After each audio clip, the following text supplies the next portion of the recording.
चलो, कैसे हो मेरे लाडलो? बिल्कुल क्लास आपकी स्टार्ट हो चुकी है और जैसा कि मैंने आपको बताया था कि छंद हम यहाँ पर बिल्कुल व्यवस्थित क्रम में पूरा पढ़ने वाले हैं।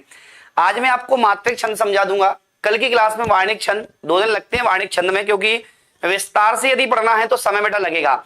आज हम यहाँ पर पढ़ेंगे चौपाई, रोला, गीतिका, हरि गीतिका, दोहा, सोरठा।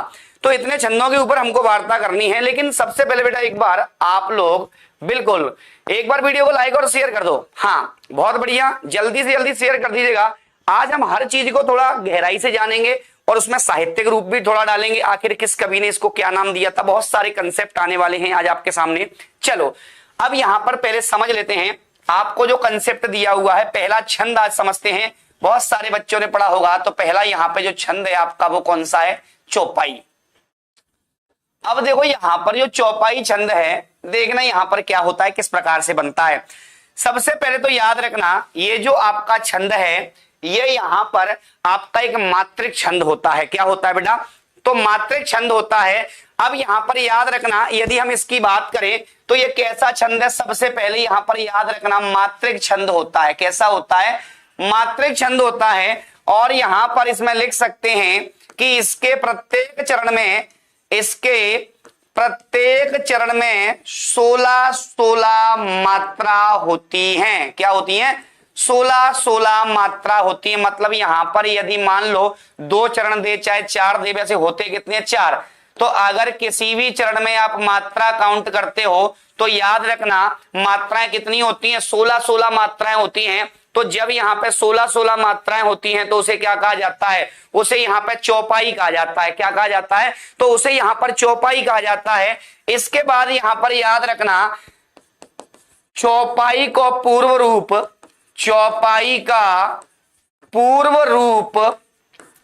अरिल्य था। क्या था? अरिल्य था। मतलब यहां पर ये प्रश्न भी आपके समकक्ष आ चुका है कि ये बताइएगा चौपाई का पूर्व रूप क्या था, इसका पुराना नाम क्या था। तो यहां पर आपसे पूछा जाएगा कि यहां पर ये आपका क्या होता है, तो इसका पूर्व रूप अरिल्य था। एक और प्रश्न यहां पर आता है कि यह एक सममात्रिक छंद होता है। कैसा होता है बेटा? सममात्रिक छंद होता है। तो यह एक सममात्रिक छंद होता है। और यहां पर याद रखना ये तुलसी का प्रिय छंद भी माना जाता है। मतलब तुलसी इसके श्रेष्ठ कवि माने जाते हैं। हालांकि जायसी ने भी इसका प्रयोग किया था। बिल्कुल भैया, एक एक चीज को आप लोग लिखते जाइएगा। याद रखना एक एक चीज को आप लोग लिखते जाना, नहीं तो फिर बाद में आप लोग बोलोगे कि भैया नहीं। तो यहां पर देखो तुलसी ने इसका प्रयोग कहां किया था और जायसी ने कहां किया था। तो याद रखना तुलसी ने इसका प्रयोग कहां किया था। तो यहां पर याद रखना तुलसी ने कहां पे किया था? रामचरितमानस में। कहां पर किया था? रामचरितमानस में। तथा जायसी ने कहां किया था? तो जायसी ने किया था पद्मावत में। कहां पर किया था? पद्मावत में किया था। तो याद रखना इसमें यहां पर दोहा चौपाई शैली का प्रयोग हुआ है। किसका हुआ है बेटा? तो यहां पर याद रखना जो आपका जायसी का पद्मावत है, रामचरितमानस है, इसमें यहां पर दोहा चौपाई शैली का प्रयोग है। दोहा चौपाई शैली का इसमें क्या मिलता है? प्रयोग मिलता है। तो ये क्वेश्चन भी आपके लिए मोस्ट इंपोर्टेंट हो जाएगा कि दोहा चौपाई शैली का प्रयोग हमको कहां कहां मिलता है। तो आप लोग यहां पर लिख सकते हो तुलसी का रामचरितमानस और यहां पर जायसी का पद्मावत, इसमें हमको क्या मिलता है? दोहा चौपाई का प्रयोग मिलता है। इसके बाद यहां पर देखना, अगर आपसे पूछा जाएगा तो इसे अवहट्ट में क्या कहा जाता था, तो अवहट्ट में इसको क्या कहा जाता था? आप लोग बताइएगा कमेंट करके, जितने ही बच्चे यहां पर देख रहे हैं। हाँ, बहुत बढ़िया।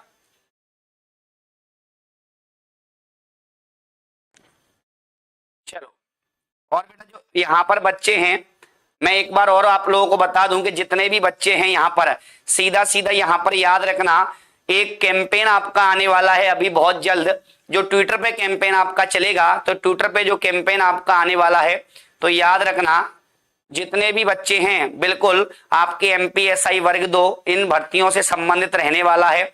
तो सभी बच्चे उसमें बिल्कुल हिस्सा लें। देखना इसके बाद यहां पर याद रखना एक और कंसेप्ट आप लोग लिखना कि जो चौपाई है, चौपाई को अपभ्रंश या अपहट्ट में, अपभ्रंश या अवहट्ट में चौपाई कहा जाता है। क्या कहा जाता है? चौपाई कहते हैं। तो ये क्वेश्चन भी आपके सामने आ सकता है कि इसका चौपाई नाम कहां मिलता है। तो चौपाई नाम जो आपको मिलता है वो आपका कहां पर मिलता है, तो भाई साहब अपभ्रंश और अभट्ट में मिलता है। बिल्कुल, तो ये चीज भी आप लोग यहां पर याद रखिएगा। बिल्कुल यहाँ पे सारी चीजें आप लोग याद रख लेना, नहीं तो फिर आप लोग यहां पर बेटा पछताओगे। ठीक है, चलो हो गया। हाँ बहुत बढ़िया, नोट डाउन कर लो सभी। हाँ नोट डाउन कर लो सभी बच्चे, और एक बार वीडियो को लाइक और शेयर कर दो। चलो अब एक क्वेश्चन है बेटा कि यहां पर ये बताइएगा चौपाई का सबसे पहले प्रयोग यहां पर किसने किया था। तो एक क्वेश्चन आप लोगों को यहां पे एक और क्वेश्चन में लिखा देता हूं कि चौपाई का सर्वप्रथम प्रयोग कहां पर होता है। तो यहां पर पृथ्वीराज रासो चंदवरदाई कौन करते हैं, आपके चंदवरदाई करते हैं। तो यहां पर याद रखना सर्वप्रथम जो प्रयोग किया था वो किसने किया था, चंदवरदाई ने किया था। और कहां पर किया था, तो आपका यहां पर याद रखना वो कहां पर किया था, पृथ्वीराज रासो में किया था। बेटा वो 15 मात्रा होती है उसे चौपाई कहा जाता है, वो मैं आगे आपको बताने वाला हूं। एक होता है चौपाई, इसमें 15 मात्राएं होती हैं। कितनी मात्राएं, 15 मात्राएं होती हैं। तो यहां पर इसका कंसेप्ट भी आगे आने वाला है, लेकिन अभी हम यहां पे पढ़ रहे हैं क्या, चौपाई पढ़ रहे हैं। क्या पढ़ रहे हैं, चौपाई पढ़ रहे हैं। क्लियर है बात, यहां तक नोट डाउन कर लिए सभी ने। हाँ जी ठीक है, चलो आगे बढ़ते हैं। इसके बाद यहां पर एक क्वेश्चन आता है कि चौपाई में सभी रसों का प्रवाह होता है। ये क्वेश्चन भी आप लोग लिख लीजिएगा कि यहां पर चौपाई छंद का निर्वाह सभी रसों में होता है। तो यहां पर आप लोग लिख सकते हैं कि चौपाई छंद का निर्वाह सभी रसों में होता है, सभी रसों में होता है। तो ये भी आप लोग लिख लीजिएगा। इसके बाद यहां पर एक व्यक्ति आते हैं सूदन, तो सूदन महोदय जी आते हैं। सूदन जी ने चौपाई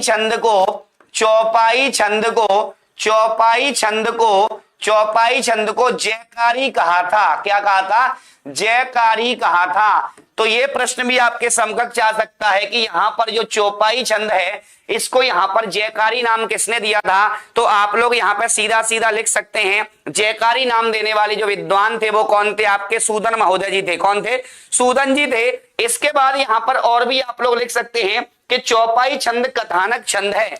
एक और आता है प्रश्न कि जो चौपाई छंद कथानक छंद है। ये कैसा छंद है बेटा, तो कथानक छंद है।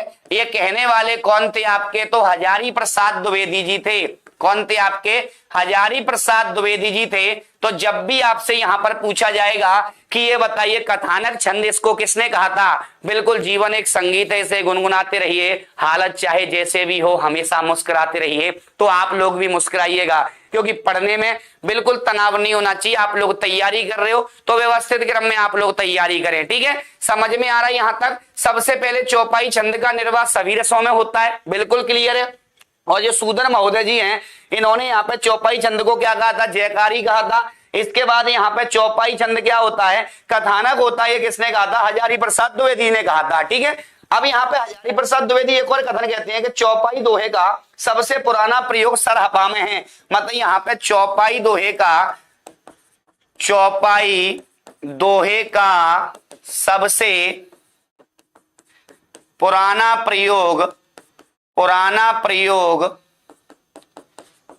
सरहपा में है।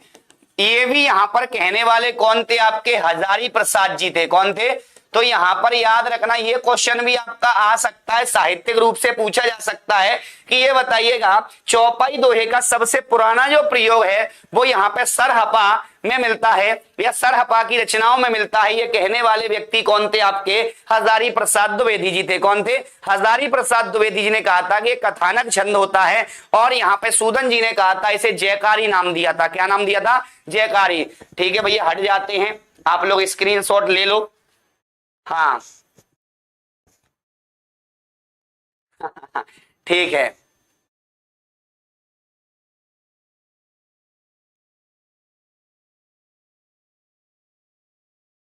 चलो जी। अब देखो एक और मैं आपको ऐतिहासिक पॉइंट बताता हूं कि सबसे पहले चौपाई से पहले पद्दनियां चलती थी। अगर मैं यहां पे बात करूं तो चौपाई तो अब आई है, मतलब यहां पर चौपाई से भी पहले, चौपाई से पहले आपकी पद्दनियां चलती थी। क्या चलती थी? पद्दनियां चलती थी। तो यहां पर जो पद्दनियां थी, पद्दनियों का प्रयोग चौपाई से पहले होता था, लेकिन चौपाई का प्रयोग करने वाले जो श्रेष्ठतम कवि हैं वो कौन है? आपके तुलसीदास हैं। इसके बाद यहां पर पद्दनियों का राजा किसे कहा जाता है? तो पद्दनियों का जो राजा है वो यहां पर स्वयंभू को कहा जाता है। किसको कहा जाता है? क्वेश्चन एक और आ सकता है कि पद्दनियों का राजा किसे कहा जाता है? तो पद्दनियों का राजा यहां पर स्वयंभू को कहा जाता है। किसको कहा जाता है? स्वयंभू को कहा जाता है। क्लियर है मामला? यहां पर पद्दनियां चौपाई से पहले थी, लेकिन चौपाई को कौन लेके आए? तुलसीदास जी लेके आए। और यहां पर याद रखना तुलसीदास ने श्रेष्ठ प्रयोग किया इसका, इसलिए श्रेष्ठ कवि भी है। और यहां पर पद्दनियों का राजा किसे कहा जाता था? क्योंकि चौपाई से पहले पद्दनियां चलती थी तो स्वयंभू को कहा जाता था। किसको कहा जाता था? स्वयंभू को कहा जाता था। क्लियर है बात? चलो बेटा यहां पर पहले डीपली पढ़ लो, उसके बाद क्वेश्चन में लगवाऊंगा तो डीपली लगवाऊंगा, फिर आप लोग बोलोगे सर ये तो हमको पढ़ाया ही नहीं, इसलिए पहले पढ़ा देता हूं फिर मैं क्वेश्चन लगाऊंगा। अच्छा एमसीक्यू पढ़ना है कितना विस्तार से?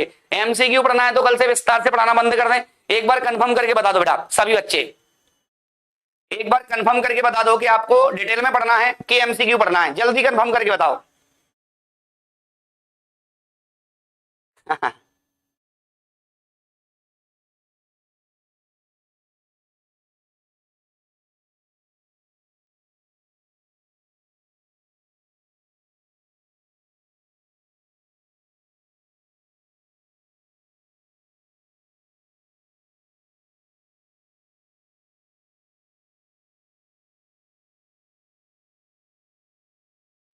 सर्वप्रिय हिंदी का छंद कौन सा है? सर्वप्रिय हिंदी का छंद लिख लो भैया। एक क्वेश्चन भी अच्छा पूछा है किसी ने, तो यहां पर हिंदी का अच्छा प्रश्न है बेटा आपका। हिंदी का सर्वप्रिय छंद तथा अपना छंद चौपाई है। मतलब यहां पर याद रखना हिंदी का अपना छंद भी चौपाई को कहा जाता है, सर्वप्रिय भी चौपाई को कहा जाता है। अच्छा प्रश्न बेटा, ठीक है। चलो पद्दनियां भी बेटा यहां पर जो पद्दनियां होती थी वो भी एक चौपाई की भांति होती थी, जो अपभ्रंश में यहां पर इनका प्रयोग होता था। ठीक है जी, पहले डिटेल में पढ़ लो उसके बाद एमसीक्यू लगाओगे तो मजा आ जाएगा आपको। हाँ फिर बाद में आप लोग ऐसे नहीं बोल रहे, जैसे देखो मैं तो ये नहीं बोल रहा कि आप मेरे से क्वेश्चन लगाओ, जहां जहां क्वेश्चन कोई पढ़ा रहा हो, कोई भी शिक्षक आपको पढ़ा रहा हो वहां से क्वेश्चन आप लगाओगे, पहले डीपली पढ़ लो। क्योंकि अगर मान लो मैं डीपली नहीं पढ़ाऊंगा बेटा तो आप लोग पूछोगे सर ये कैसे आया, फिर तुमको समझ में नहीं आएगा, फिर मैं आंसर लगवा दूंगा, तो टेंशन ना लो। पहले डीपली पढ़ लो उसके बाद फिर यहां पर आप लोग क्वेश्चन लगाना, सूंघ सूंघ के आंसर देते जाएंगे। अब इसी बात पर बेटा वीडियो को लाइक और शेयर कर दो। हाँ फिर से एक बार रिवाइज कर देता हूं मैं। सबसे पहले यहां पर याद रखना एक सम्मात्रक छंद होता है या मात्रक छंद होता है, इसमें 16-16 मात्राएं होती हैं प्रत्येक चरण में। इसके बाद यहां पर याद रखना चौपाई का पूर्व रूप क्या था? अडिल्य या अरिल्य भी इसको कहा जाता था। इसके बाद यहां पर चौपाई एक सम्मात्रक छंद होता है। तुलसी के रामचरितमानस और जायसी के पद्मावत दोहा चौपाई शैली का इसमें प्रयोग हुआ है। इसके बाद यहां पर चौपाई को अपभ्रंश और अभट्ट में चौपाई कहा जाता है। इसके बाद यहां पर चौपाई का सर्वप्रथम प्रयोग पृथ्वीराज यहाँ पे पृथ्वीराज दासों में चंद्रवरदाई ने किया था। किसने किया था? चंद्रवरदाई ने किया था। यह चंद्रवरदाई ने सबसे पहले प्रयोग किया था, इतना भी आप याद कर सकते हो। इसके बाद यहाँ पर देखना चौपाई छंद का जो निर्वाह होता है वो यहाँ पर सभी छंदों सभी रसों में होता है, तो चौपाई छंद हर रस में आ सकता है। इसके बाद यहाँ पर याद रखना सूदन जी ने क्या कहा था? तो सूदन जी ने कहा था नहीं भैया इसे चौपाई में नाम मत दो, इसे जयकारी नाम दे दो। तो सूदन जी ने यहाँ पर याद रखना सूदन जी ने कहा था जयकारी। इसके बाद चौपाई छंद कथानक छंद होता है, हजारी प्रसाद द्विवेदी कह के चले गए। फिर यहाँ पे हजारी प्रसाद द्विवेदी आते हैं, नहीं भैया तो चौपाई दोहे का सबसे पुराना प्रयोग सरहपा में मिलता है, ये भी किसने कहा था? हजारी प्रसाद द्विवेदी जी ने कहा था। फिर यहाँ पे आता है कि हिंदी का सबसे प्रिय छंद, और यहाँ पर हिंदी का अपना छंद किसे कहा जाता है? तो चौपाई को कहा जाता है। फिर आगे बात आती है कि चौपाई से पहले या हिंदी से पहले अपभ्रंश भाषा का जब प्रयोग होता था तो स्वयंभू से पदगंडियों का प्रयोग करते थे, और यहाँ पे पदगंडियों का रूप आगे चल के चौपाई बन गया, क्योंकि चौपाई से ये चौपाई बना। क्लियर है बात यहाँ पर? चलो भैया हाँ, पदगंडियों का राजा किसे कहा जाता है? तो पदगंडियों का राजा यहाँ पे स्वयंभू को कहा जाता है। बहुत बढ़िया बेटा, डीपली पढ़ लो, याद रखना बाद में पछताना नहीं पड़ेगा आप लोगों को।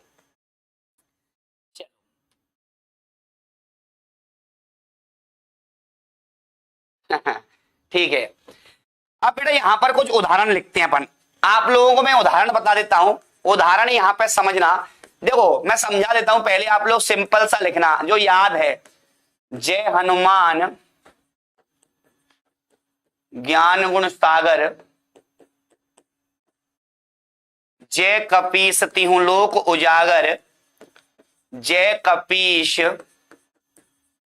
तिहु लोक उजागर, तिहु लोक उजागर। चलो भैया, अब यहां पर आपको ये चौपाई दी हुई है। वैसे आपका पूरा यहां पर जो सुंदर कांड है वो लगभग पूरा चौपाई में ही है, ठीक है। तो यहां पर सीधा सीधा याद रखना।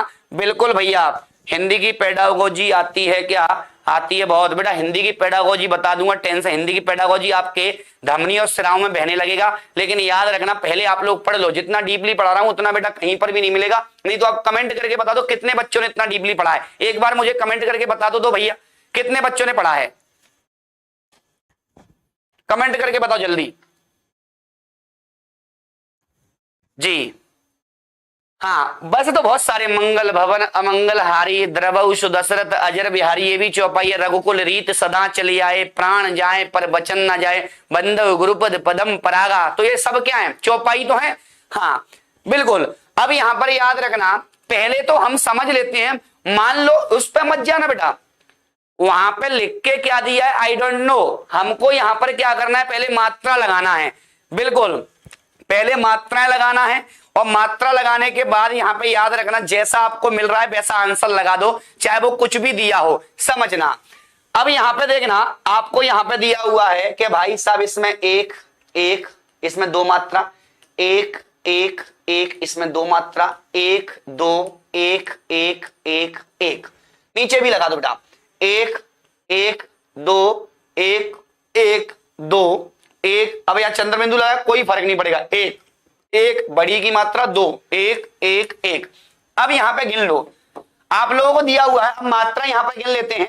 बिल्कुल, आपको दिया हुआ एक दो तीन, तीन दो पांच, 6 7 8 2 10 11 12 12 2 14 15 और 16। इसमें कितनी हो गई भैया? 16 मात्रा हो गई इस चरण में। अब यहाँ पे इधर भी गिन लो, नहीं भरोसा है तो ऊपर वाला भी गिन लो। वैसे भरोसा का कंसेप्ट ही खत्म, क्योंकि खुद पे भरोसा रखो, मामला सब क्लियर।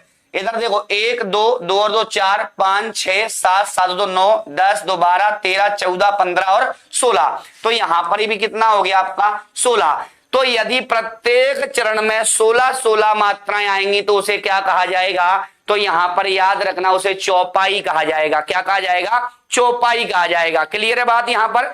चलो भैया लिख लो सभी बच्चे, नोट डाउन करते जाओ आप लोग। हाउ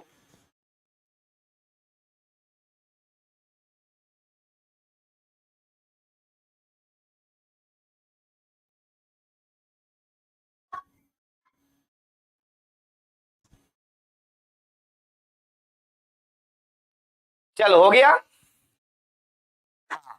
अब यहां पे एक और एग्जांपल आप लोग लिख लो पहले।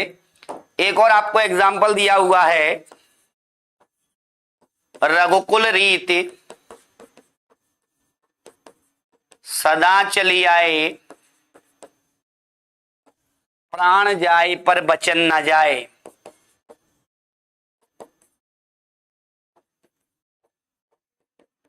चलो भैया देख लो। हाँ बताइएगा इसमें गिन के सब लोग। रघुकुल रीत सदा चली आए, प्राण जाए पर वचन न जाए। या ऐसा भी लिखते हो, चली आई भी बोल सकते हैं अपन लोग, ठीक है। हाँ, चली आई वचन ना जाई, ठीक है। चलो भैया बताइएगा, मात्राएं गिन लो पहले आप लोग, उसके बाद यहाँ पे सब लोग आंसर देना। हर बच्चे का आंसर आना चाहिए, कमेंट बॉक्स में याद रखना, हर बच्चे का आंसर आना चाहिए।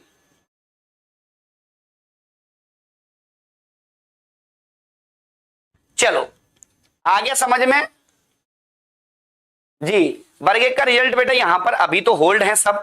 अभी आप तनाव ना ले, तैयारी करें अगले एग्जाम की। समय मिला है, हाँ तो समय मिला है तो इसका यूटिलाइज करें बेटा। यहां पर हर वैकेंसी को फोड़ने के लिए, हर पेपर को फोड़ने के लिए कम से कम 6 महीने का समय होना चाहिए आपके पास। इस बार बहुत समय मिला है। अच्छी बात यह है कि आपको इतना समय मिला है तो कम से कम टॉपर तो बन ही जाओ बेटा इस बार, ठीक है। देखो यहां पर देखो, 2 2 1 1 1 1 1, यहां 2 2 1 2, गिन लो भैया, 3 3 4 7 8 9 10 11 12 13, 2 15, 2 17 हो गए बेटा। इसमें देखो यहां पर इसमें कितने हो गए, 17 हो गए, मामला ही खत्म हो जाएगा। हाँ गलत हो गया ये, कहीं ना कहीं आपने यहां पर शब्दों को गलत लिखा है। जी बिल्कुल,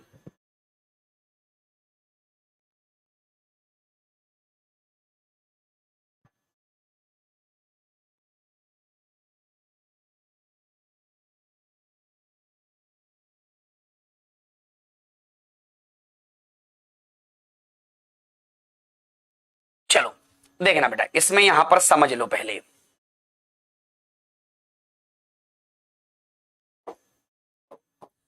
अब यहां पर याद रखना, समझना, आपको दिया हुआ है कि रघुकुल रीत सदा चली आए। देखो वहां पर आपको देखना पड़ेगा बेटा, जैसे ऊपर वाला यहां पे कंसेप्ट समझना, इसमें कितना दिया, 2 2 1 1 2 1 1 2 1 1 1 1।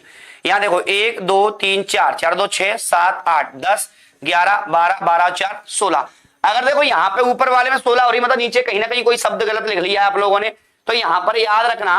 अब यहां पर ये दिया हुआ इस तरीके से जाए आएगा, तो याद रखना इसमें 2 2 1 1 1 1 1 1 2 1 2 ये हो गया।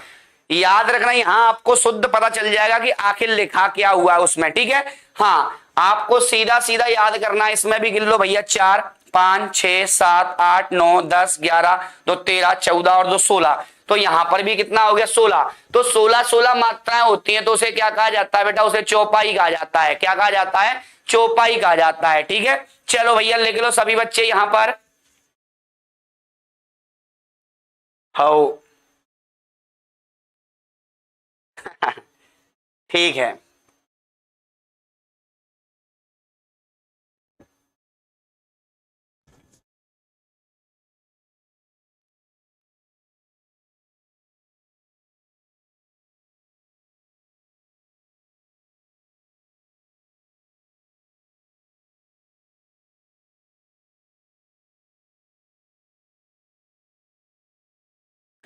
चलो आगे बढ़े।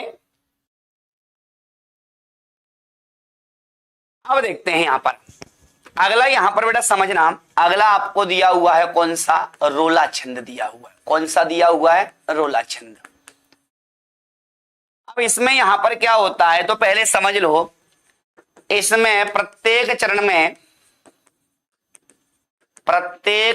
में 11 13 की यति से 24 मात्राएं होती हैं, 24 मात्रा होती हैं।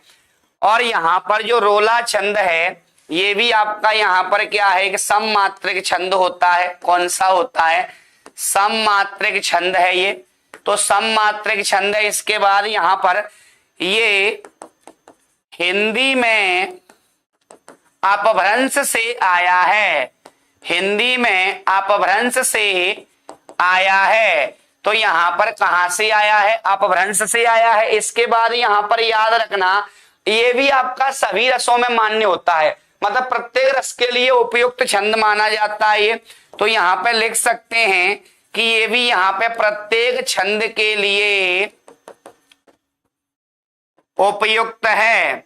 तो यहां पर प्रत्येक छंद के लिए क्या माना जाता है, उपयुक्त माना जाता है। तो ये भी आप लोग यहां पर लिख लीजिएगा सभी बच्चे। इसके बाद यहां पर सबसे पहले याद रखना, जो आपके अपभ्रंश के अपने छंद हैं, तो हजारी प्रसाद द्विवेदी ने इसको क्या कहा था, एक क्वेश्चन यहां पे लिखना सभी बच्चे। हजारी प्रसाद जी ने इसे अपभ्रंश का अपना छंद कहा था, अपभ्रंश का अपना छंद कहा था। मतलब यहां पर ये अपभ्रंश का अपना छंद होता है। तो आपको सीधा सीधा याद रखना है, अपभ्रंश का अपना छंद किसे कहा जाता है, रोला को कहा जाता है। किसे कहा जाता है, रोला को कहा जाता है। क्लियर है बात। यहां पर अपने छंद कौन कौन से होते हैं, उल्लाला हो गया, रोला हो गया, छप्पे हो गया और कुंडलियां हो गया। रोला, उल्लाला, छप्पे और कुंडलियां ये अपभ्रंश के अपने छंद माने जाते हैं। क्या माने जाते हैं, अपने छंद माने जाते हैं। क्लियर है बात यहां पर, बिल्कुल। और प्रत्येक चरण के अंत में यहां पर याद रखना, 2 आपके गुरु भी हो सकते हैं, 2 लघु भी हो सकते हैं। यदि मान लो कोई आपसे यहां पर पूछ ले कि ये बताइएगा जो आपका यहां पर रोला छंद है इसके अंत में क्या हो सकता है, तो अंत में 2 गुरु भी हो सकते हैं और 2 लघु भी हो सकते हैं। तो आपको ये सारी की सारी चीजें याद रखना है, पहले यहां पर नोट डाउन कर लो बेटा, इसके बाद आगे बढ़ते हैं। हाँ बिल्कुल, चंद्रवरदाई, नंददास, केशव, सूदन सबने इसका प्रयोग किया था।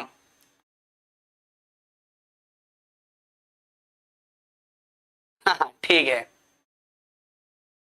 भंवर गीत, श्याम सगाई, पंचाध्यायी सब में यहां पर रोला का प्रयोग है। बेटा पेपर में गलत नहीं होती, टेंशन मत लो आप लोग। हाँ वहां सही दिया रहता है जी। वहां अगर दोनों पदों में देखो, ऊपर वाला पहले देख लो, अगर ऊपर वाले में भी गलती है मतलब वो सही लिखा है, फिर तो दोनों में से एक जगह गलती आपको मिल सकती, दोनों जगह नहीं हो सकती। ठीक है चलो, हाँ अब यहां पर बेटा उदाहरण समझते हैं। उदाहरण आपको दिया हुआ है, शुभ सूरज, कुल कलश, नृपति दशरथ, भौ भूपति, तिनके सुत भय चार, तिनके सुत भय चार, चतुर्चित, चाक चाकमती। चलो भैया, अब यहां पर आपको दिया हुआ है तिनके सुत भय चार, चतुर्चित, चाक चाकमती। अब यहां पर आपको ये बताना है, बिल्कुल भैया इसको थोड़ा शुद्ध लिख लें आप लोग। हाँ चलो, ये आपको यहां पर दिया हुआ है, देखना। अब आप लोग यहां पे पहले मात्राएं देख लो जी।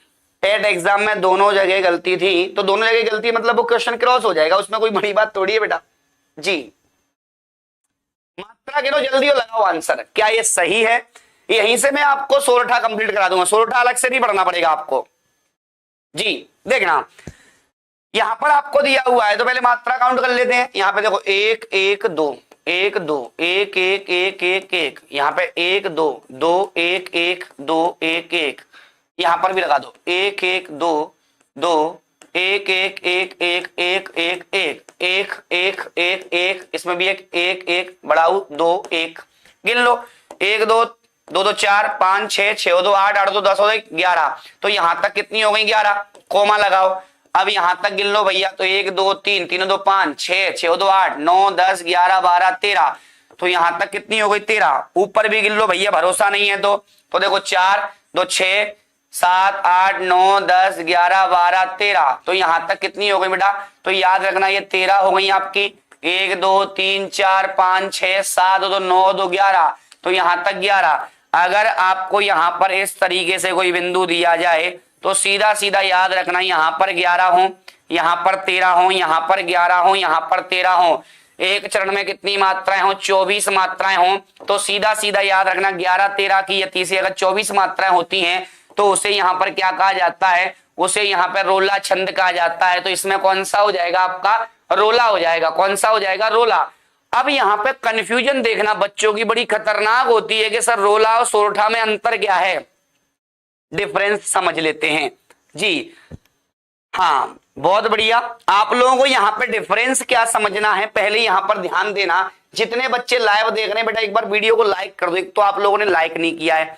देखो अगर आपको मजा नहीं आ रहा तो बेटा बिल्कुल अनलाइक कर देना, लेकिन अगर आनंद आ रहा है, आपको डाटा नया मिल रहा है, आपको समझ में आ रहा है, चीजें मैं समझा पा रहा हूं, तो वीडियो को लाइक और शेयर कर दो बेटा मात्र 1 मिनट के अंदर, क्योंकि 1 मिनट के अंतर्गत आपको लाइक और शेयर करना पड़ेगा अगर आपको मजा आ रहा है पढ़ने में तो। ठीक है चलो जल्दी से जल्दी लाइक और शेयर कर दीजिएगा बेटा सभी बच्चे। हाँ अब यहां पे देखना आपको क्या दिया है, मान लो सोरठा, देखो सोरठा की बात करें, अब यहां पे समझ लो, यहां सोरठा आपका कंप्लीट हो जाएगा। सोरठा आपका क्या होता है ये तो समझ में आ गया, ये भैया क्या था, रोला था आपका। सोरठा में कुछ नहीं होता, आपको यहां पर क्या दिया जाएगा, ऐसे ही 11 13 दिया जाएगा, 11 और 13 11 और 13, मात्रा वही 24 वही 24। अंतर क्या है, बस एक छोटा सा अंतर है और मामले सब क्लियर आपके, बिल्कुल। अब यहां पर याद रखना,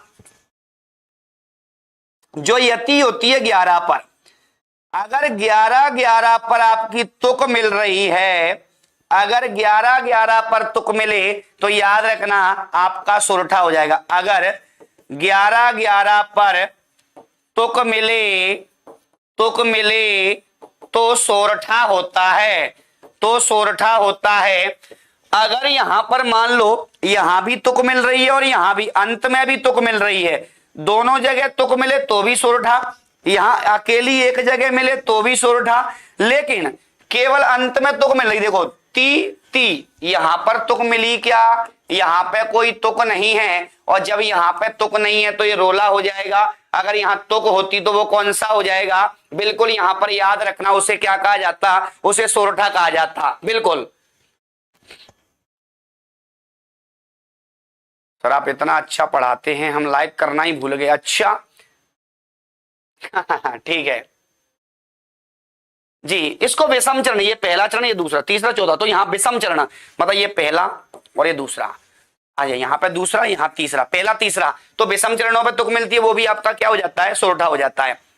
चलो भैया यहां तक हो गया सभी का, एक बार कंफर्म कर दो और स्क्रीनशॉट ले लो सभी बच्चे।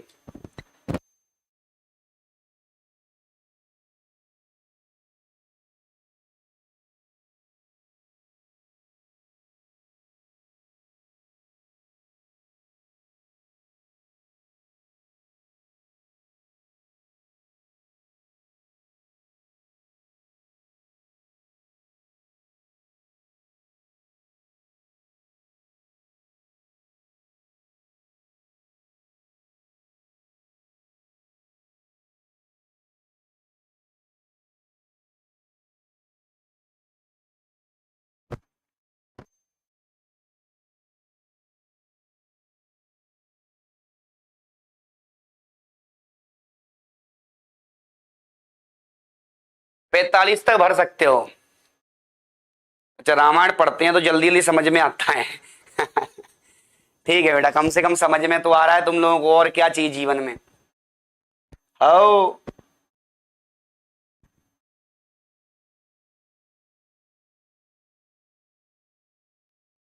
नीलांबर परिधान हरित पट पर सुंदर है, सूर्य चंद्र युग मुकुट मेखला रत्नाकर, बेटा रोला हो जाएगा इसमें, हाउ रोला हो जाएगा इसमें। चलो आगे बढ़े। अब यहां पे देखना अगला दिया हुआ है आपको, कौन सा, गीतिका दिया हुआ है। गीतिका का समझ लो। गीतिका छंद सबसे पहले यहां पर याद रखना, इसके प्रत्येक चरण में 14-12 की यति से 26 मात्रा होती हैं। इसके बाद यहां पर याद रखना, अगर हम गीतिका की बात करें तो गीतिका के लिए और भी बिंदु आ सकते हैं, क्योंकि यहां पर ये सममात्रिक छंद होता है, ये तो लिख ही लो सब में। ये कौन सा होता है, सममात्रिक छंद होता है। ये कौन सा होता है, सममात्रिक छंद होता है। इसमें यहां पर 14-12 की यति से 26 मात्राएं होती हैं। इसके बाद यहां पर याद रखना, बिल्कुल बहुत सारे कवि ये कहते हैं कि अंत में यहां पर एक लघु और गुरु आता है। इसमें अंत में क्या होता है, अंत में लघु गुरु आता है, लघु गुरु आता है, मतलब यहां पे इस तरीके से आएगा। अगर अब देखना ये कंसेप्ट इसमें आता है, अगर गुरु लघु हो गया तो गीता छंद बन जाता है। यदि अंत में अंत में गुरु लघु आए, मतलब पहले बड़ा फिर छोटा, गुरु लघु आए तो गीता छंद बनता है, तो गीता छंद होता है। मतलब आपसे यहां पे पूछा जाएगा गीता छंद कौन सा होता है, सब वही होता है जैसा गीतिका होता है, केवल अंत में अगर मान लो अंत का वर्ण लघु आ जाए, अंत का बिल्कुल अंत का वर्ण लघु आ जाए तो गीता, अंत का गुरु आएगा तो कौन सा हो जाएगा, तो यहां पर आपका गीतिका हो जाएगा। मतलब यहां पर जैसे मान लो ये मैंने पंक्ति लिखी, अब यहां पर ये पंक्ति इस तरीके से लिख दी, तो यहां पे जो अंतिम वर्ण है, अगर अंतिम वर्ण यहाँ पे गुरु आएंगे तो कौन सा हो जाएगा आपका, गीतिका। अगर ये अंतिम वर्ण लघु आएगा तो ये गीता कहलाएगा, क्या कहलाएगा, ये गीता छंद कहलाएगा। बिल्कुल जी बेटा, इस बार आप लोगों को टॉपर बना के दम लेंगे, टेंशन मत लो। और भी डीपली अगर पढ़ना है तुमको, बोला सर और डीपली, तो बेटा मेरा 2 अक्टूबर को एक कोर्स लॉन्च कर रहा हूं, हिंदी फाउंडेशन बैच, उसमें और डीपली पढ़ाऊंगा। इसके बाद यहाँ पर जैसे छंद कराने के बाद फिर मैं आपको एमसीक्यू कराने वाला हूं, और एमसीक्यू भी बड़े खतरनाक होने वाले हैं। लेकिन जो 2 तारीख को बैच आ रहा है, 2 अक्टूबर को हिंदी फाउंडेशन जो बैच आ रहा है, ये मान लो सबसे डीपली हिंदी हर एग्जाम का तोड़, चाहे आप कोई भी एग्जाम दे लेना दुनिया का। जी बिल्कुल, हाँ सर अभी छंद ही, हाँ ठीक है भैया, 40 के हो जाएंगे, कोई दिक्कत नहीं भैया, तुम 40 के हो जाओ चाहे 45 के। चलो अब यहां पर देखते हैं बेटा उदाहरण। उदाहरण यहां पर समझते हैं गीतिका का, उदाहरण समझते हैं किसका, गीतिका का। अब यहां पर उदाहरण आपको दिया हुआ है, पहला उदाहरण समझना कि साधु भक्तों में सुयोगी, साधु भक्तों में सुयोगी संयमी बढ़ने लगे,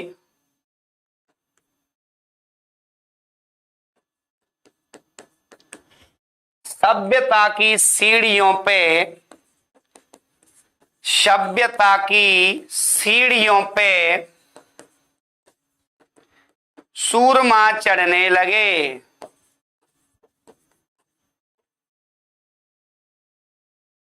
सूरमा चढ़ने लगे, ये लो भैया ये दिया हुआ है, लगाइएगा।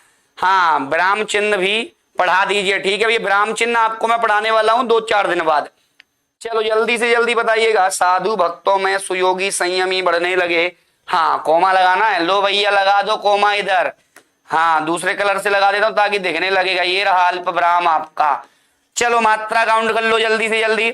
इसमें देखो 2 1 2 1 1 2 1 2, यहाँ पे देखो आई की मात्रा 2, ये ओ की मात्रा, यहाँ छोटी की मतलब 1, छोटा छोटी छोटा इनको छोड़ दो, बाकी सब में यहाँ पर क्या हो जाएगा बेटा, सब में गुरु हो जाएगा आपका। क्लियर है बात यहाँ पर। इसके बाद यहाँ पे इसमें 2 2 2 1, ये इधर जुड़ जाएगा बेटा 2।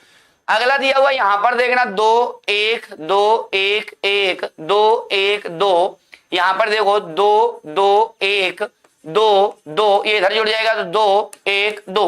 लो भैया गिन लो मात्राएं पहले आप लोग।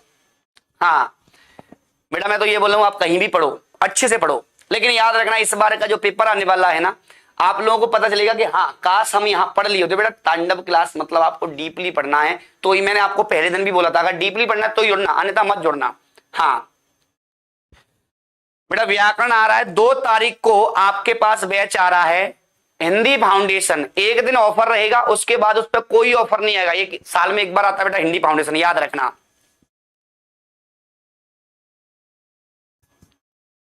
चलो अब देखो अंत में क्या आ रहा है, गुरु। देखो अंत में यहाँ पे गुरु आ रहा है, मतलब ये गीतिका हो गया, क्या हो गया, गीतिका। तो देखो अंत में यहाँ गुरु आ रहा है, ये तो कंफर्म हो गया। लेकिन इसको गीता भी बना सकता है, इसको लघु कर देगा, इसको गुरु, मात्रा उतनी होगी। लेकिन यहां पर याद रखना अगर अंतिम, जैसे मान लो ये लगे दिया हुआ है, मान लो यहां पर उसने दिया होता 7 और यहां दिया होता 5, तो मिल गई। ये क्या हो गया, गुरु, ये लघु, ये गुरु, ये लघु, मात्रा तो उतनी है, लेकिन अंत में लघु आ रहा है, मतलब वो गीता नाम हो जाता, उसका गीता हो जाता। गीता मतलब अंत में छोटी, और गीतिका मतलब अंत में बड़ी मात्रा आएगी। हाँ ये प्रभु आनंद दादा ज्ञान हमको आ रहा है बेटा, ये भी ठीक है। चलो बेटा कहीं से ही पढ़ लो, मैं तो आपको सीधा बोल रहा हूं, जितने बच्चे मुझे देख रहे हैं आप लोगों को सीधा स्पष्टली बोल रहा हूं बेटा, अगर इतना डीपली कोई पढ़ा रहा हो बेटा मेरी क्लास मत देखना कल से। आप लोग यहाँ पे अगर डीपली पढ़ना है तो ही मेरा बैच परचेस करना, जो 2 तारीख से आ रहा है। अगर आपको विस्तार से सेटिस्फेक्शन ना मिले ना बेटा, फोन कर देना मुझे कि सर हमको सेटिस्फेक्शन नहीं है, आज तक एक भी बच्चा फेल नहीं हुआ बेटा। ये तो कोई दिक्कत नहीं है, तो छोटे मोटे पेपर हैं आपके। वर्ग 1 जो साहित्य आपका था उसमें जब फेल नहीं हुआ, वर्ग 2 में जब फेल नहीं हुआ, तो ये तो आपका सूंघ के लगा देंगे वो बच्चे अपने वाले, ठीक है। हाँ फीस बेटा उसी दिन 2 तारीख को लॉन्च होगा, उस दिन बताऊंगा। चलो देखना अब मात्रा गिन लो इसमें, 2 3 2 5 6 7 9 10 और 2 12, कितनी हो गई बेटा 12। यहाँ पे देख लो 2 2 4 5 2 7 2 9 2 11 12 और 2 14, यहाँ पे कितनी होगी 14 14 12, यहाँ पे गिनो 3 3 2 4 7 2 9 10 और 4 14, यहाँ पे 14 हो गई, यहाँ 5 2 7 3 10 और 2 12। तो याद रखना अगर यहां पे 14 और 12, अगर यहां पे 14 और 12 की यति से 26 मात्राएं होती हैं तो उसे क्या कहा जाता है? उसे यहां पे गीतिका कहा जाता है। क्या कहा जाता है बेटा? गीतिका कहा जाता है। ठीक है, चलो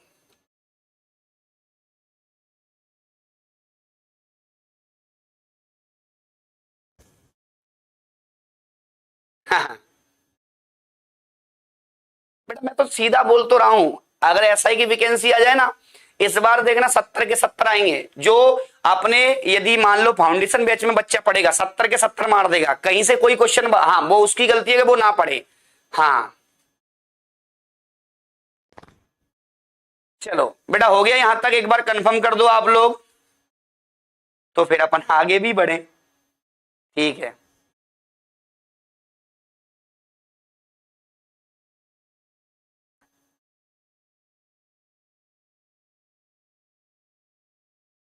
हाँ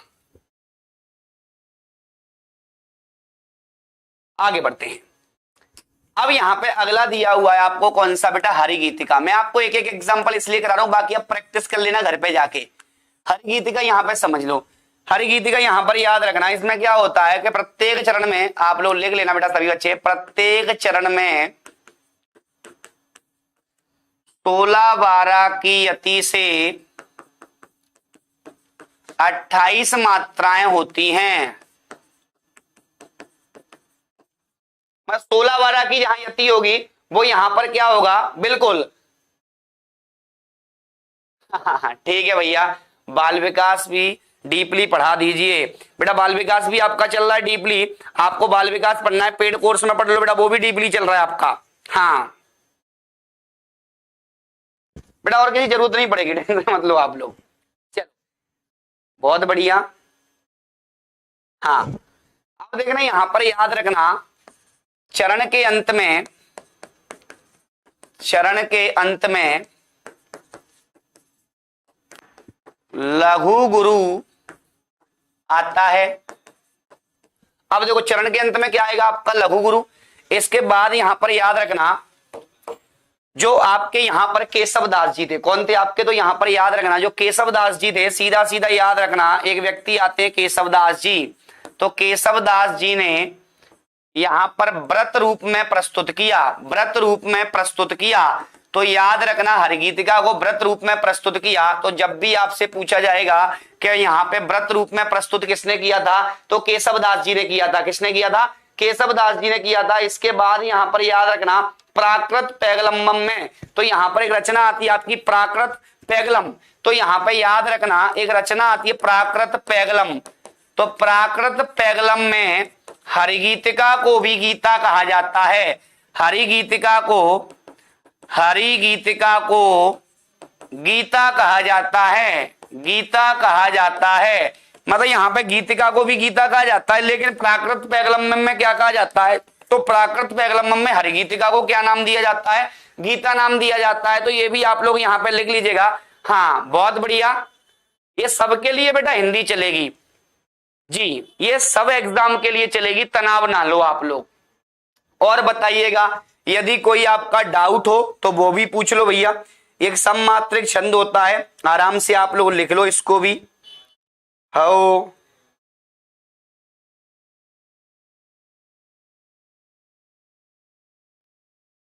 ठीक है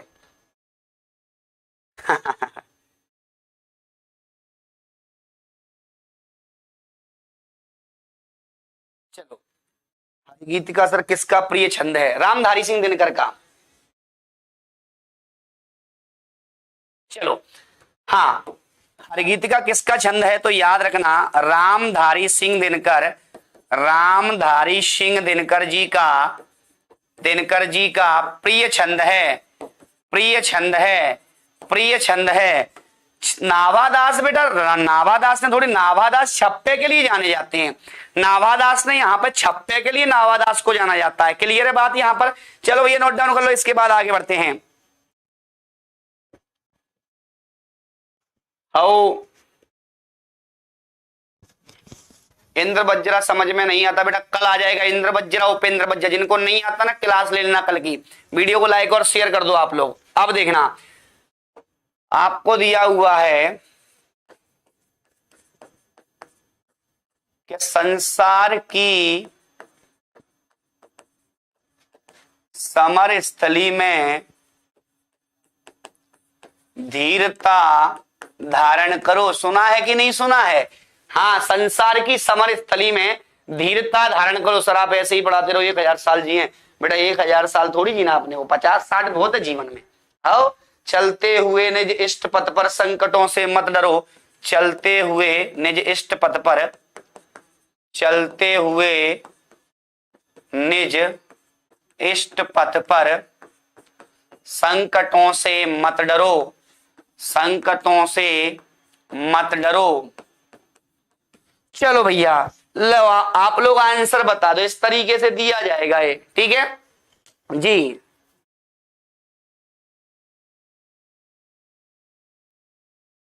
कोमा लगा दो यहां पे। हो,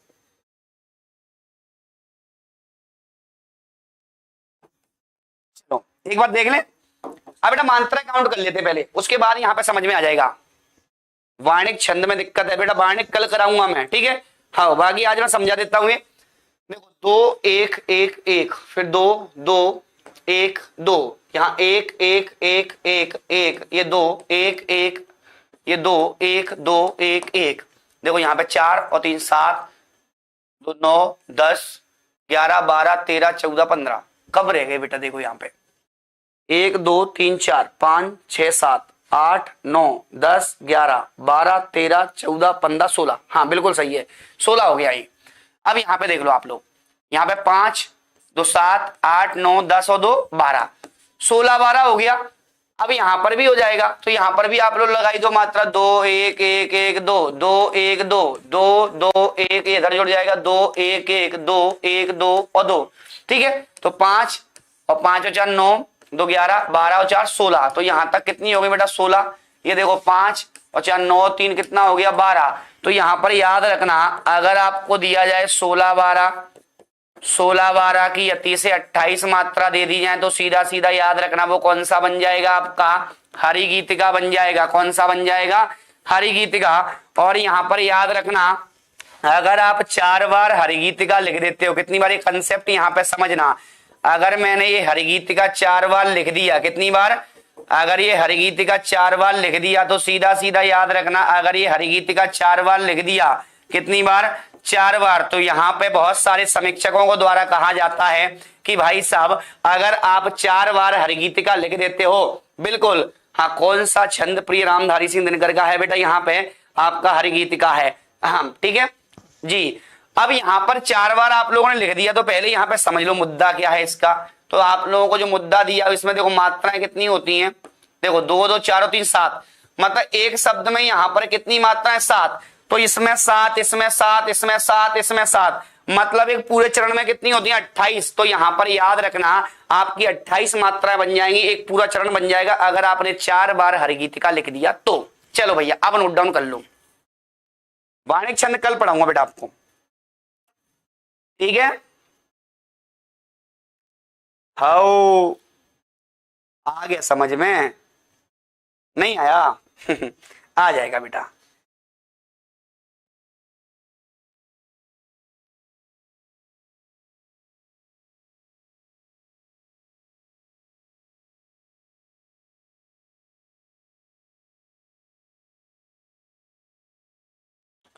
चलो हो गया बेटा।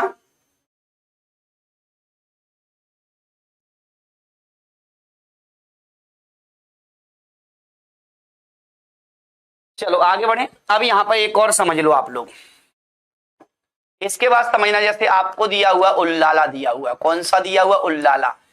उल्लाला यहाँ पर क्या होता है? एक अर्ध सममात्रिक छंद होता है। कौन सा होता है?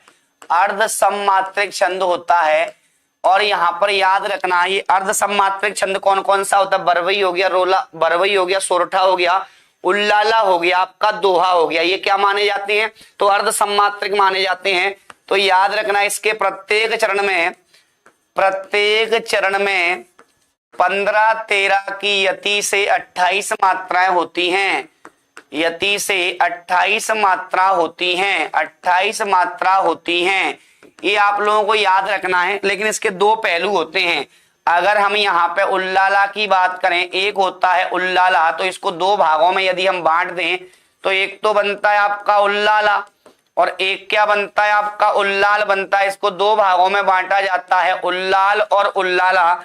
अब यहाँ पर ये जो दो भाग होते हैं इसके, उल्लाला की बात करें तो इसमें यहाँ पे 13 की यति से 26 मात्राएं होती हैं। कितनी मात्राएं? 26 मात्राएं। मतलब आपको यहाँ पे दिया जाएगा तो 13 की यति दी जाएगी। कितनी? तो जब यहाँ पे 13 की यति दी जाएगी और एक चरण में 26 मात्राएं होंगी, लेकिन 13 की यति तो उसे उल्लाला कहा जाता है। और जो आप लोग पढ़ते हो आज तक का भ्रम दूर कर लो, तुम लोगों का जो जीवन से आपका भ्रम रहा है, क्योंकि आजकल एग्जामों में यहाँ पर याद रखना 26 वाला कंसेप्ट सबसे ज्यादा आ रहा है, 28 वाला बंद हो गया है। इसे भी उल्लाला कहा जाता है। बिल्कुल आपको यहाँ पे सीधा सीधा दिया हुआ है 15-13 तो उल्लाल, वो भी उल्लाला होता है, लेकिन उल्लाला एक और होता है जिसमें यहाँ पे 13 की यति होती है, 26 मात्राएं होती हैं, उसे भी क्या कहा जाता है? उल्लाला कहा जाता है। यहाँ तक बात समझ में आ गई बेटा? सभी बच्चे नोट डाउन कर लें इसको। हाँ।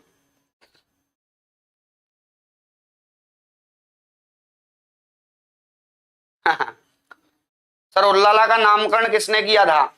अच्छा उल्लाला का नामकरण लिखना है, लिख लो भैया, यहाँ पे लिख देता हूं। आपसे पूछा जाएगा तो यहाँ पे लिख लो भैया। अब आपका प्रश्न जवाब देना पड़ेगा। उल्लाला का नामकरण किसने किया था? तो उल्लाला का नामकरण भानुदत्त ने किया था। किसने किया था? भानुदत्त ने किया था। ये लो आपके क्वेश्चन का बेटा आंसर मिल गया है। तो यहाँ पर किसने किया था? भानुदत्त ने यहाँ पर क्या किया था? उल्लाला का, बिल्कुल उल्लाला शब्द का नामकरण किया था। क्लियर है बात यहाँ पर? हाँ गुप्त जी का प्रिय छंद है, ठीक है भैया, समझ लेंगे।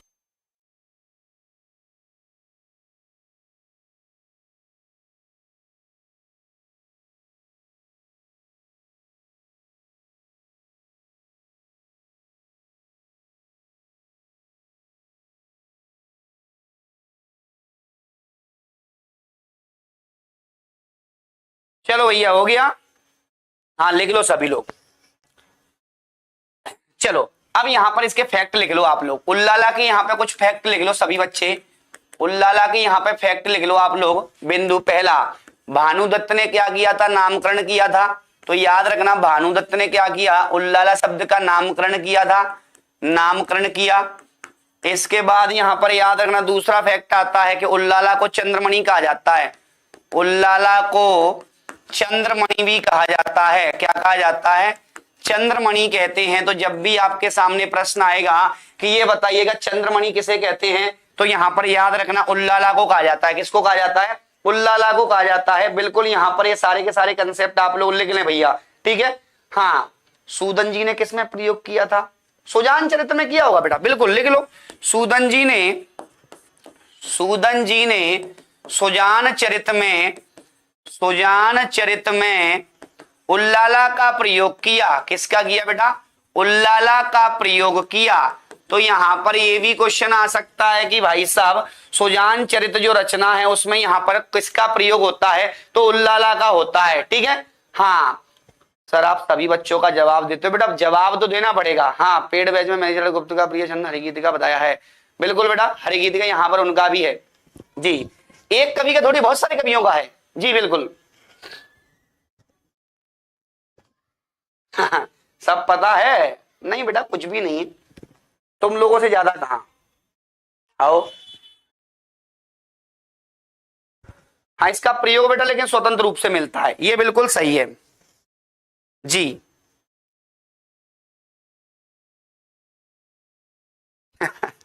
ठीक है और बताओ, लिख लिया?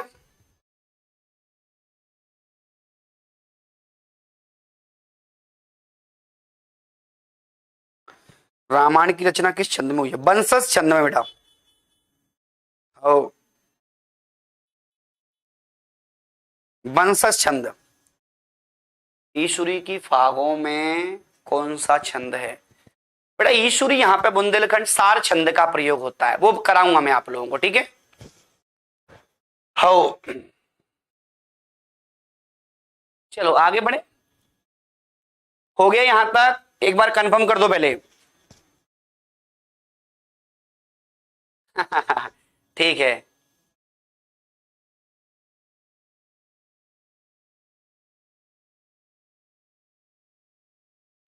चलो, हे शरणदायिनी देवी तू करती सबका त्राण है। लिख लो भैया उदाहरण, लिख लो उदाहरण। हे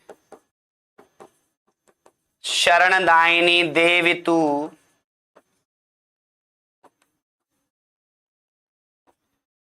करती सबका त्राण है, करती सबका त्राण है। सुना है कभी ये शरणदायिनी देवी तू करती सबका त्राण है? बिल्कुल। यहां पर इसके बाद लिखना तू मातृभूमि संतान हम, तू जननी तू प्राण है। तो यहां पर तू मातृभूमि संतान हम, तू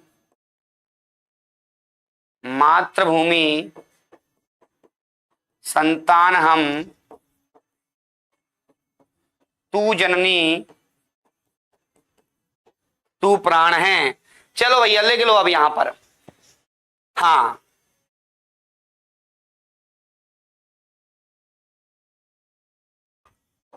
चलो मात्रा लगा दे बेटा। देखो यहां पे 2, यहां पे 1 1 1 2 2 1 1 1 और ये 2। ठीक है, गिन लो भैया। 5 2 7 2 9 10 11 2 13। यहां तक कितना हो गया बेटा? 13 हो गया। यहां पे देखो 3 तो 5 2 7 9 10 और यहां पर सॉरी गिनो बेटा फिर से। 1 2 3 3 2 5 5 2 7 7 1 8 9 10 और 2 12 और 2 14। एक कम रह गया बेटा। यहां पे भूमि में 2 आएगा। बिल्कुल, भूमि में यहां पे 2 आएगा बेटा, क्योंकि बड़ा ऊ लगा हुआ है। बिल्कुल सही है। अब यहां पे कितना हो गया? 15। तो याद रखना ये 15 13 15 13 की यति जहां हो रही है उसे क्या कहा जाता है? अब मान लो मैं अगर इसमें से हे हटा दूं और यहां पे तू हटा दूं तो कितनी मात्राएं कम हो गई? 2। अब यहां पे 13 13 बची हैं, तो 13 13 बची तो भी कौन सा हो जाएगा?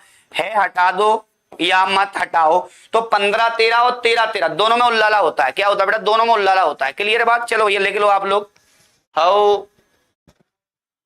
बिल्कुल सही है। बात पुरानी उड़ गई, गया पुराना ढंग, नई सभ्यता आ गई, चढ़ा नया अब रंग है। बिल्कुल, ये भी बेटा आपका यहीं पे यही हो जाएगा। मैं सरपंच, हाँ सरपंच आ गया। चलो अच्छी बात है सरपंच।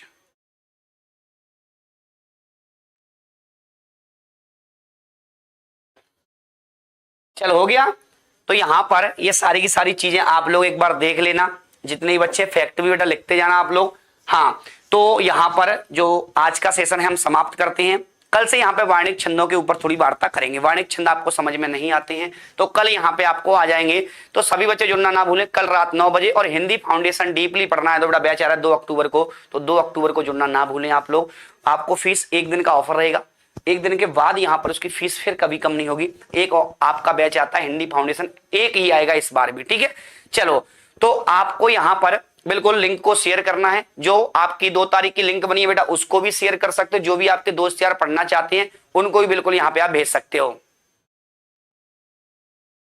बिल्कुल, जो हिंदी पढ़ना चाहते हैं या एसआई की आगे भाभी जी में तैयारी करना चाहते हैं, या एमपी एसआई या यूपी एसआई, यूपी पुलिस किसी की भी तैयारी करना चाहते हैं, बिहार एसआई, राजस्थान एसआई, किसी की भी तैयारी आप कर सकते हो। आज के लिए इतना ही। तो बेटा चैनल को सब्सक्राइब कर लो। इसकी मैं पीडीएफ डाल देता हूँ कहां पर?